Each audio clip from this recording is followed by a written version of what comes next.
Hi guys! Don't forget to subscribe our channel, Darlene and Nike 143. Please like, just comment below, share, and press the bell button notification para masubaybayan nyo ang mga bagong videos namin. Hello, madam people! Today, I am going to talk about Abrahamic Covenant. Together, all the covenants and promise that Abraham received from the Lord are called the Abrahamic Covenant. It is an everlasting covenant that extends to all of Abraham's seeds. To be counted as Abraham's seed, an individual must be the law and ordinances of the gospel. Then that person can receive all the blessings of the Abrahamic Covenant, even if he or she is not a literal descendant of Abraham. The first question is, what does the Abrahamic Covenant say? The covenant between Abraham and God consisted of three separate parts: the promised land, the promise of the descendants, the promise of blessing and redemption. The second question is, what is the Abrahamic covenant of the Old Testament? This is the most central to the biblical story. In it, God promises Abraham a land, descendants, and blessings.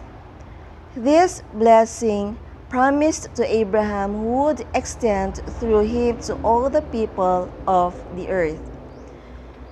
The third question is, why did God make a covenant with Abraham?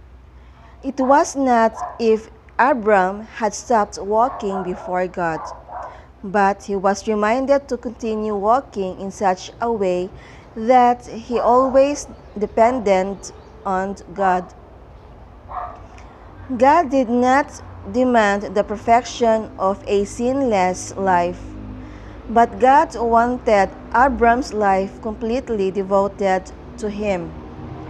In making a covenant with Abram, God changed his name to Abraham. The last and the fourth question is, how does the Abrahamic covenant relate to Jesus? The Lord spoke to Abraham and established a covenant with him. This covenant is known as the Abrahamic Covenant. All who accept the gospel and are baptized are the seeds of Abraham, either literally or by adoption, and are entitled to the same blessing he was promised through faithfulness. Sa quotes galing ni Lauren F. Wiener, it says, when God has His covenant with Abraham, He promised that He would make your descendants as numerous as stars in the sky. Jesus is a needle who sewed the children of God, who are not direct descendants of Abraham, into that nighttime sky. Sa Genesis chapter 17, verse 21, it says, "But my covenant will I establish with Isaac, which Sarah shall bear unto thee at this set time in the next year."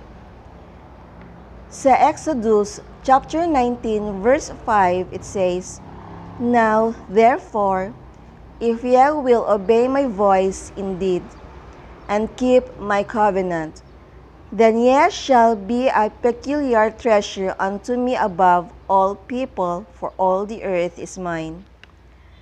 Sa Luke chapter 3, verse 8, it says, "Bring forth therefore fruits worthy to repentance, and begin not to say within yourselves, We have Abraham to our father. For I say unto you, that God is able to these stones to raise up children unto Abraham." Sa Romans chapter 9, verse 4, it says, who are Israelites to whom pertaineth the adoption, and the glory, and the covenants, and the giving of the law, and the service of God, and promises. Abraham, an Old Testament prophet, was a righteous man. He refused to worship his father's idol. He kept all of the Lord's commandments. Because of Abraham's righteousness, the Lord made a covenant with him and his descendants. Nakukuha ko ito galing sa books, Google, and Bible. Sinong gusto magpa-shoutout, just comment below para sa sunod naming videos. Thank you so much. Thank you for watching. Keep safe and God bless us all. Bye!